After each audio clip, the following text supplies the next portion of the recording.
Next topic है आपका after sale services. इसको और बोलते हैं फ्री रिपेयर या फिर मेंटेनेंस बाय वेंडर। इसका दूसरा नाम है मेंटेनेंस सस्पेंस अकाउंट। ये आपके एग्जाम पॉइंट ऑफ व्यू से ये टॉपिक बहुत ज़्यादा इंपॉर्टेंट है 4 मार्क्स के लिए।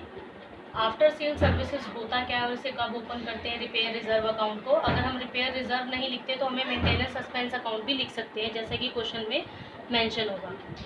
आपको यहाँ पर अगर वेंडर कुछ गुड्स को भेजता है तो वो इस शर्त पर सेल करता है कि आपको ये मशीनरी दी जा रही है उसकी 2 साल की गारंटी है, मतलब आप 2 साल तक उसकी रिपेयर करवा सकते हो। लेकिन कुछ आइडिया दे देता है कि उसकी एस्टिमेटेड और एक्चुअल कॉस्ट इतनी आने वाली है विद इन 2 ईयर्स।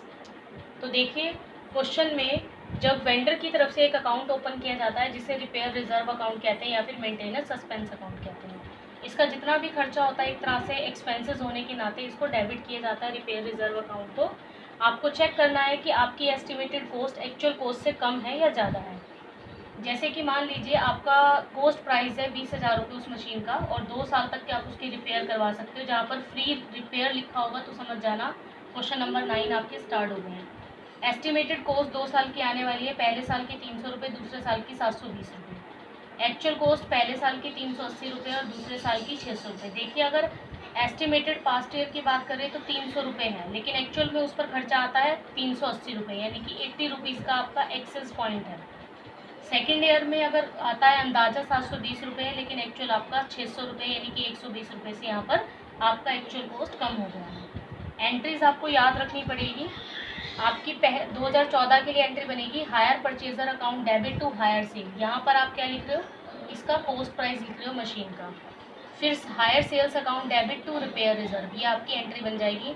ये आपकी पहली एंट्री बन रही है रिपेयर रिजर्व की, और ये एक ही एंट्री बनेगी एस्टिमेटेड कॉस्ट की combined entry.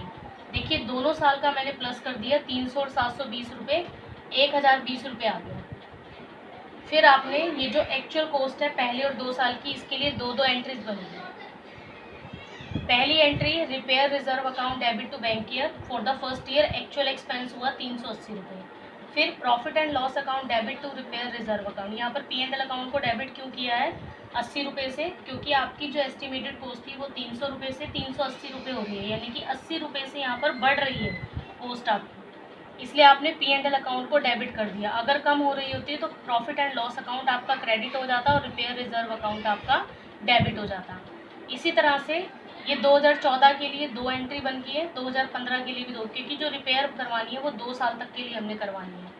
Repair reserve account debit to bank account, next year आपकी एक्चुअल कॉस्ट इंकर्ड हुई है 600 रुपीज़, ठीक है। फिर repair reserve account debit to profit and loss. मैंने यहाँ पर प्रॉफिट एंड लॉस को डेबिट क्यों किया है? क्योंकि आपकी एस्टिमेटेड कॉस्ट ज़्यादा है, एक्चुअल कॉस्ट आपकी कम है, इसलिए प्रॉफिट एंड लॉस अकाउंट को हमने क्या कर दिया है? क्रेडिट कर दिया। क्वेश्चन नंबर 9 में आपको इसी तरह से एंट्रीज बनानी है। क्वेश्चन नंबर 9 में आपको ये बताया हुआ है कि आपका हायर परचेज प्राइस 3 लाख रुपए है, कैश प्राइस 3 लाख रुपए है और हायर परचेज प्राइस 4 लाख रुपए है। मशीन जो बेचता है वो 4-6 मंथली इंस्टॉलमेंट, मतलब 1-1 लाख रुपए की 4 इंस्टॉलमेंट बनाएगा।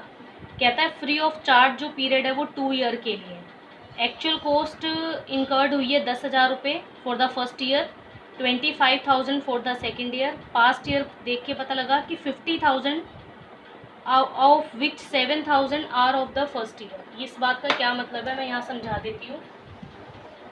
क्वेश्चन नंबर 9 में वो ये कह रहा है कि आपकी एक्चुअल कॉस्ट 2 साल के लिए इंकर्ड हुई है। पहले साल 10,000 हुई है, दूसरे साल 25,000 हुई है। इसकी भी 2 एंट्री, इसकी भी 2 एंट्री P&L से रिलेटेड। लेकिन आप कहोगे मैम ये एस्टिमेटेड कॉस्ट यहाँ पर 50,000 क्या दे रखा है आउट ऑफ 7,000। ये 7,000 फॉर द फर्स्ट ईयर है और ये 50,000 रुपये की आपकी कंबाइंड एंट्री है जो ये बना रखी है मैंने एक एंट्री कि hire sales account debit to repair reserve 50,000 रुपये यहाँ पर ट्रांसफर हो जाएंगे। एक्सेस कैसे चेक करोगे? सिर्फ 10,000 का 7,000 के साथ कितना एक्सेस हो गया?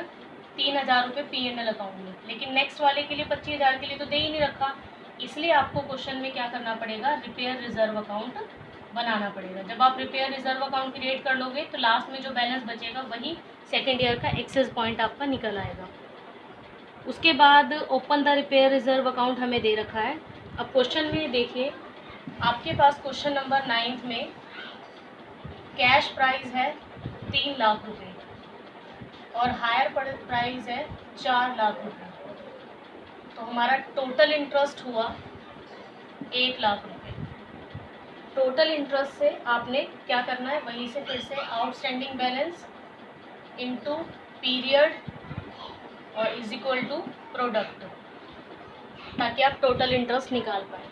आउटस्टैंडिंग बैलेंस कैसे कैलकुलेट करोगे, आउटस्टैंडिंग इंस्टॉलमेंट आ गई यहाँ पर आपकी 4,000 रुपये, 4, 3, 2, 1, 4 इंस्टॉलमेंट है।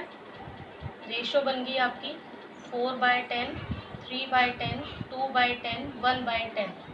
आपके पास 1 लाख रुपए का 4/10 करोगे तो आपका 40,000 आ जाएगा, नेक्स्ट का 30,000, नेक्स्ट का 20,000, नेक्स्ट का 10,000। जो ये 4,000, 30, 20,000 आएंगे, ये आपके पास क्या आ गए, आपके पास इंटरेस्ट आ गया। आपने इंटरेस्ट को यहाँ पर कैसे करके दिखाओगे। अब यहाँ पर देखिए क्वेश्चन नंबर 9 में,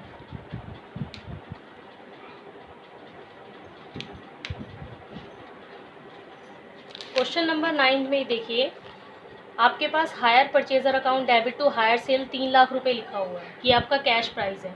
फिर hire sale account debit to repair reserve, ये 50,000 वो जो उसने कंबाइंड खर्चा किया था। फिर सितंबर 30 को इंटरेस्ट पहले साल का 40,000 रुपये यहाँ लिख दिया और पहली इंस्टॉलमेंट की यहाँ पर पेमेंट होगी।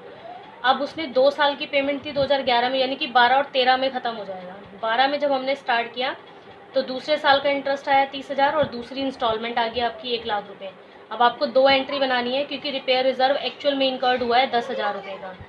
P&L account debit to repair reserve क्यों किया, यहाँ पर देखिए ये वाला पॉइंट कैसे आया। आपका ये वाला पॉइंट ऐसा है क्योंकि एक्चुअल खर्चा 10,000 है और वैसे आपका 7,000 है, तो 3,000 एक्सेस अमाउंट होंगे। फिर उसके बाद नेक्स्ट एंट्री बनेगी आपकी interest account debit to P&L account. 70,000 रुपये का कैसे इंटरेस्ट आया, क्योंकि पहले 2 सालों का 40 और 30, 70,000 रुपये ऐड हो गया। फिर hire sales account debit to trading account, ये hire sale account debit to trading कैसे आया, 3 लाख में से 50,000 रुपये की कंबाइंड एंट्री माइनस कर दी है। Then hire purchaser account debit to interest, तीसरे साल का इंटरेस्ट और तीसरे साल की इंस्टॉलमेंट। फिर 2013 स्टार्ट हुआ, चौथे साल का इंटरेस्ट, चौथी इंस्टॉलमेंट, 25,000 रुपये का actual incurred. Repair reserve account debit to P&L 18,000 कैसे है, क्योंकि हमारे पास सेकेंड ईयर का नहीं दे रखा था। फिर आपने यहाँ देखिए रिपेयर रिजर्व अकाउंट बना रखा है, लास्ट में यहाँ पर माइनस करके 18,000 रुपये बच रहा है, आपने ये 18,000 रुपये यहाँ शो कर देने हैं। फिर लास्ट एंट्री आपकी यहाँ पर क्लोज हो जाएगी, क्योंकि 40 और 30, 70 जैसे ऊपर आया था तो 20 और 10 करके 30,000 रुपये आपका यहाँ पर आ जाएगा। इस तरह से क्वेश्चन नंबर 9 आपका कंप्लीट हो जाएगा। Question number